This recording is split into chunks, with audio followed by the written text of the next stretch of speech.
उमरगा तालुक्यातील वंचित बहुजन आघाडीचे तालुकाध्यक्ष रामभाऊ गायकवाड यांच्यावर झालेल्या कथित जीवघेण्या हल्ल्याप्रकरणी आता वातावरण तापलं आहे. आरोपींना तात्काळ अटक करून कठोर कारवाई करावी, अन्यथा आंदोलनाचा इशारा देण्यात आला आहे.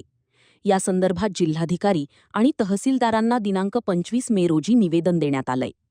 धाराशिव जिल्ह्यातील उमरगा येथे Vanchit Bahujan Aghadi, republican party of India, Sambhaji brigade आणि विविध सामाजिक संघटनांच्या पदाधिकाऱ्यांनी प्रशासनाला निवेदन सादर केले. या निवेदनात वंचित बहुजन आघाडीचे उमरगा तालुकाध्यक्ष रामभाऊ गायकवाड यांच्यावर 22 मे रोजी सायंकाळी 6 ते 7च्या दरम्यान जीवघेणा हल्ला झाल्याचा आरोप करण्यात आला आहे.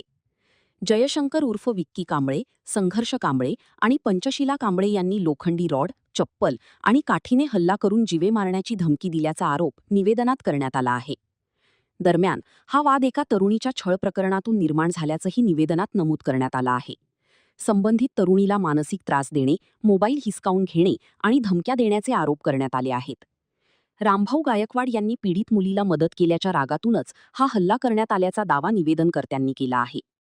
आरोपींना तात्काळ अटक करण्याची मागणी करण्यात आली आहे, अन्यथा तीव्र आंदोलन छेडण्याचा इशाराही निवेदनातून देण्यात आला आहे. आमच्या मुलीला त्रास देत होते. मुलगी कॉलेजला येत होती, मुलीला त्रास द्यायचे.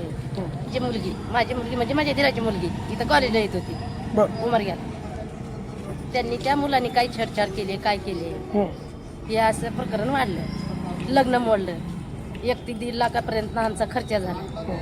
अशी कारण वाढत गेल्यामुळे आम्ही गेलो भाऊकडे. सांगितलं आम्ही असं असं होते, हे गोष्ट अशी झाली आहे म्हणून. आमच्या मुलीवर असं अन्याय झालाय, लग्न ठरले, साखरपुडा झाला, मोडली सोयरी, म्हणून आम्ही असं भाऊकडे तक्रार घेऊन गेलो. अशी झालेली गोष्ट आहे.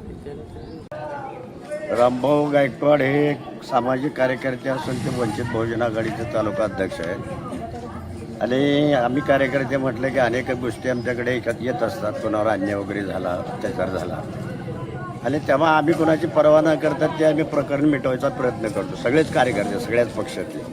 आणि त्याच अनुषंगानं रामभाऊ गायकवाड यांनी एक ते प्रकरण होतं मुलीचं आणि मुलाचं, आणि त्यांनी ती मध्यस्थी करून मुलीला त्रास होत असल्यामुळं, गुरवडीच्या मुलीला त्रास होत असल्यामुळं त्या मुलाला समजावून सांगितले, मला त्रास देऊन त्या मुलीच्या 2 शेळी मोडल्या त्यांनी. आणि असं कोण म्हणून सांगितल्यानंतर त्याचा मनात रोष धरून त्यांनी त्यांच्या ऑफिसवर जाऊन त्याने निष्कारण मारहाण केली. रामभाऊ गायकवाड 5-7 जणांना मिळून त्याला मार लागलेला. आणि म्हणून असे प्रकार घडू नये, कारण सामाजिक कार्यकर्ता हा नेहमी अन्याय ज्या माणसावर असेल त्या माणसाच्या बाजूने असतो, पीडित माणसाच्या बाजूने असतो. आणि अशाच पद्धतीनं आमच्या सर्व वेगवेगळ्या पक्षातले आंबेडकरवादीचे कार्यकर्ते आहेत, ते सातत्यानं कोणावर अन्याय वगैरे अत्याचार झाला तर त्याला धावून जाऊन हे कामं सोडत असतात. आणि परत अशा प्रकारचे हल्ले किंवा हे जर झाले तर ते सहन केले जाणार नाहीत. ज्या काही आरोपी आहेत त्यांना तात्काळ अटक करण्यात यावी. रामभाऊ गायकवाड हे वंचित बहुजन आघाडीचे तालुकाध्यक्ष उमरग्याचे. आणि त्यांच्याकडे एक महिला आणि एका मुलीचे आईवडील आले आणि त्याने सांगितले की आमच्या मुलीला त्रास देते तो मुलगा. मग रामभाऊनं आता तालुकाध्यक्ष असल्यामुळे वंचित लोक वंचितकडेच येणार असतात. मग त्रास होत असताना ते रामभाऊच्या हातात प्रकरण आलं. रामभाऊनं त्या मुलाला सांगितलं समजून, बाबा असं नको करू. ते राग मनात धरून त्या मुलीचं प्रकरण कसं मिटवलं म्हणून रामभाऊवर वंचित बहुजन आघाडीच्या ऑफिसवर जाऊन रामभाऊवर हमला केलेला आहे 5-6 जणांना. तर असं हे बरोबर नाही, कारण असे मोकाट गुंड जर असं हिंडत असतील गुन्हा दाखल बी होऊन, तर आमचं म्हणणं आहे प्रशासनाला की लवकरात लवकर त्यांना अटक करण्यात यावं, ही सगळ्यांची मागणी आहे. सामाजिक कार्यकर्त्यावर अशा प्रकारचा हल्ला होणं ही एक गंभीर गोष्ट आहे. महाराष्ट्रात अलीकडच्या काळामध्ये महिलावरील अत्याचार वाढलेले आहेत. आणि अशाच प्रकारे एका महिलेवर या ठिकाणी इथले काही तरुण तिचा पाठलाग करून तिला त्रास देत होते, तिची छेडछाड करत होते. आणि संबंधित त्या महिलेने रामभाऊ गायकवाड हे इथले आंबेडकरी चळवळीतले एक निष्ठावान कार्यकर्ते, एक सामाजिक कार्यकर्ते म्हणून सुपरिचित आहेत. त्यांच्याकडे ती न्याय मागण्यासाठी, त्यांच्याकडे ती आधार मागण्यासाठी गेली असता त्या संबंधित तरुणाला रामभाऊ गायकवाड यांनी समज दिली आणि इथून पुढे तू अशा प्रकारची छेडछाड करू नको अशी समज दिली.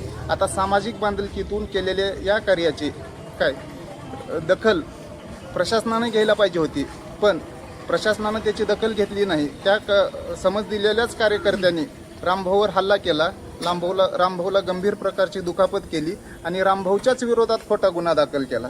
याच्यामध्ये काही राजकीय षड्यंत्र आहे का, त्याच्या पाठीमागे कोणती शक्ती आहे का, हे पण प्रशासनानं शोधलं पाहिजे आणि महिलांना त्रास देणाऱ्या अशा वृत्तीला ठेचून काढलं पाहिजे आणि तात्काळ त्यांना अटक केली पाहिजे. या संदर्भातलं निवेदन आम्ही उमरगा तहसील एरमी साहेब यांना दिलेलं आहे. यावेळी समाज कल्याण माजी सभापती हरीश डावरे, संभाजी ब्रिगेडचे अण्णासाहेब पवार, एस.के. चेले, बाबा गायकवाड, रविकिरण बनसोडे, श्रीधर सरपे, युवराज जोगी, दगडू भोसले, मधुकर चव्हाण, शरद कांबळे, डॉक्टर चंद्रशेखर गायकवाड, रोहित वाघमारे यांच्यासह गुरुवाडी गावाच्या महिला व पुरुष मोठ्या संख्येने उपस्थित होते. प्रतिनिधी सचिन बिद्री, उमरगा, धाराशिव.